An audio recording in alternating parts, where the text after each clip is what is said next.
नमस्ते, प्रणाम, जय श्री राम। बेबी जौनपुरी आप सभी का स्वागत कर रही है अपने यूट्यूब चैनल पे दोस्तों। तो हमारे चैनल पे जाएगा एक देवी पचरा, आप लोग सुनिएगा, कमेंट करिएगा, बताइए कैसा लगेगा दोस्तों। अभी तक जो हमारे चैनल को सब्सक्राइब नहीं किए सब्सक्राइब कर लीजिए, हमारा भी और भाभी का। ये भी भाभी दोनों हमारी भाभी हैं दोस्तों। सुनिए आप लोग पचरा गीत। बोल दो दुर्गा मैया की जय। देवी दुर्गा दयाल भई, अंगन मोरे आए उतरी। देवी दुर्गा दयाल भई, अंगन मोरे आए उतरी।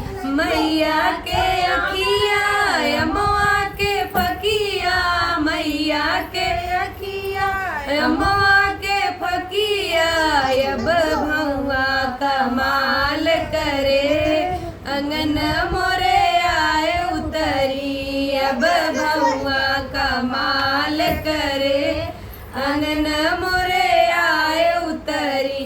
देवी दुर्गा दयाल भई, अंगन मोरे आए उतरी।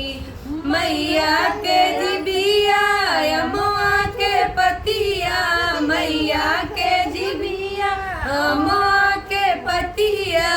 अब ओठो पे लाल लगी, अंगन मोरे आए उतरी। अब ओठो पे लाल लगी, अंगन मोरे आए उतरी। देवी दुर्गा दयाल भई, अंगन मोरे आए उतरी। देवी दुर्गा दयाल भई, अंगन मोरे आए उतरी।